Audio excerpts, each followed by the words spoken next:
Friends, BMTC conductor ಮೇಲೆ passenger ಚಾಕುನಿಂದ murder attempt ಮಾಡಿದ್ದಾನೆ. ಹೇಗೆ ಅಂದರೆ, ಒಂದು 50-60 ಜನ ಬಸ್ಸಲ್ಲಿ ಇದ್ದರೂ ಕೂಡ ಪಬ್ಲಿಕ್ಕಲ್ಲೇ ಅವನು ಚಾಕು ತಗೊಬಂದು ಕಂಡಕ್ಟರ್ ಮೇಲೆ ಹತ್ಯೆ ಯತ್ನ ಮಾಡಿರೋದು.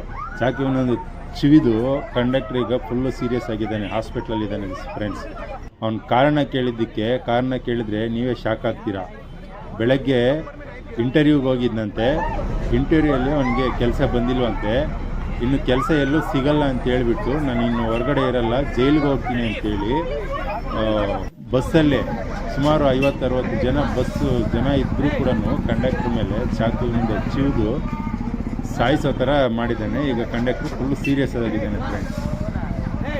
ಅಷ್ಟಲ್ಲದೇ ಬಸ್ ಗ್ಲಾಸ್ಗಳೆಲ್ಲ ಒಡೆದು ಪ್ಯಾಸೆಂಜರ್ಗಳ ಮೇಲೆ ಕೂಡ ಹಲ್ಲೆ ಮಾಡೋಕ್ಕೆ ಹೋಗಿದ್ದಾನೆ. ಫುಲ್ಲು ಗ್ಲಾಸ್ಗಳೆಲ್ಲ ವೋಲ್ವೋ ಬಸ್ನ ಗ್ಲಾಸ್ಗಳೆಲ್ಲನೂ ಫುಲ್ಲು ಹೊಡೆದಾಕಿದ್ದಾನೆ ಫ್ರೆಂಡ್ಸ್. ತುಂಬ ಅವನಿಗೆ ಕೆಲಸ ಸಿಗಲಿಲ್ಲ ಅಂತ ನೋಡಿ ಅಂತ ಯತ್ನ ಮಾಡಿದ್ದಾನು.